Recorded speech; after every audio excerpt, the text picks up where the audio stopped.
Woohoo! In today's video, we are leveling up our burger game just a notch. We are making smoked cheeseburgers with a scratch-made half-pound patty. Here we go.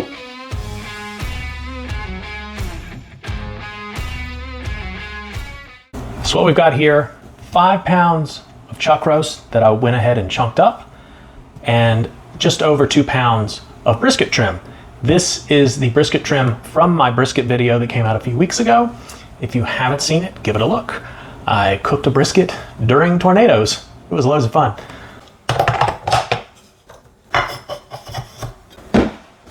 Now, obviously, you don't have to grind your own meat. This is just an extra step I'm taking for this video.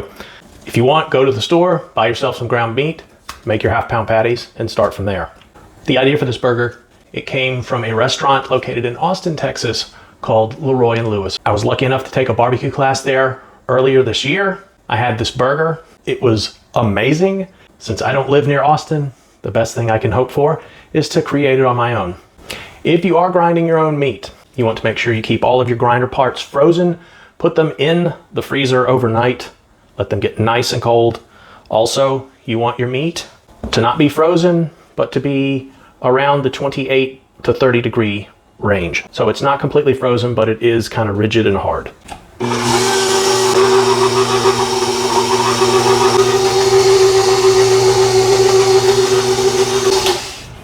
That's grind number 1. Gonna run this back through for grind number 2, and then I'll bring you right back. Double grind is done. The reason for the double grind, it's gonna help with the fat distribution throughout the meat. Otherwise, I'm gonna have big globs of fat. Let's make some patties.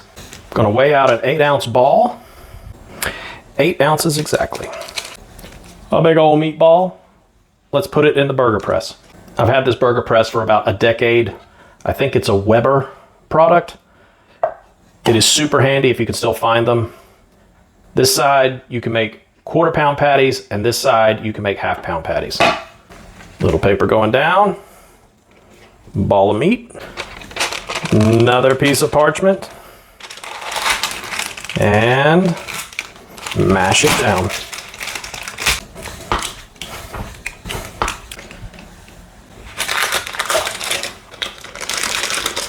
And you have a perfectly formed patty.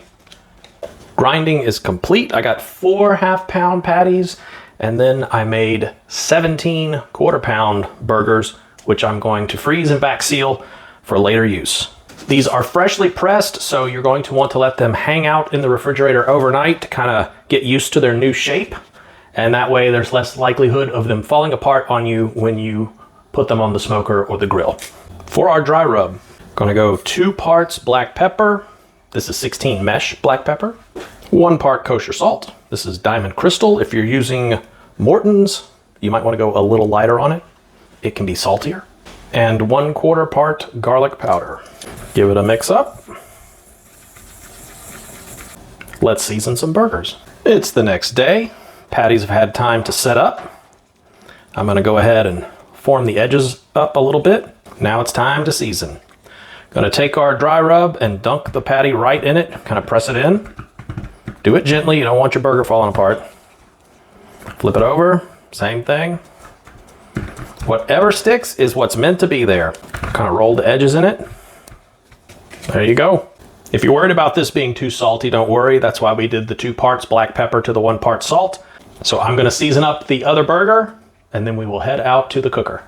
We're running temps today right around 215 to 220. We're gonna put these on until they reach an internal temp of roughly 120 degrees, and then we're gonna pull them off. Then we're going to sear them on the charcoal grill. I'm gonna take these, gonna put them right up by the door, kind of the coolest part. It's been about a half hour. Let's check and see what we got. 123. All right, we're gonna go ahead and pull these off, and then we're gonna crank up the grill. Got the grill screaming hot. It's so hot I can't even touch the handle without gloves on. So we're gonna go on for about a minute each side.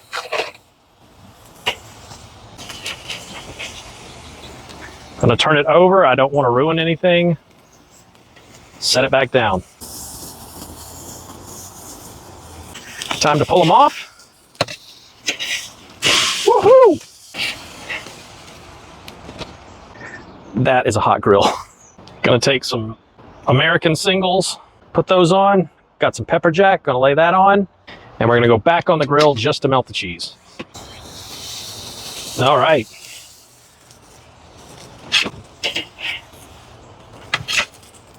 All right. Got some toasted buns. Burgers going down. Gonna do some ketchup. A little bit of mustard on this one. Some pickles.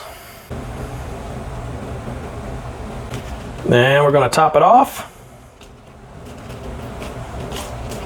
All right.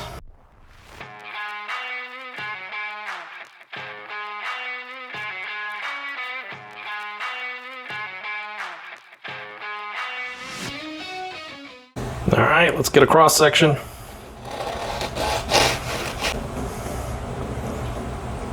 Oh yeah, nice. Here we go.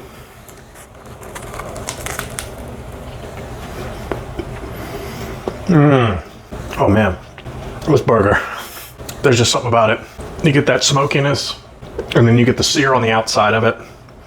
It's just a burger on a different level completely.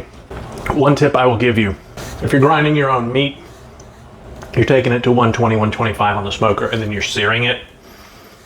Normally with store-bought meat, you don't want to take it to like 160, 165. You don't necessarily have to do that with meat you've ground yourself. So honestly, I brought this up to about 150. But obviously, you do what you're comfortable with. Man, this burger's the bomb. It's so good. I hope you found this video helpful. If you did, give me a like, give me a subscribe, drop me a comment. I would greatly appreciate it. Every like and subscribe and comment just pushes me out to a few more people. So help me spread the word. And with that being said, get up, go out, cook some good food, be a little bit better tomorrow than you were today. And I will catch you next time.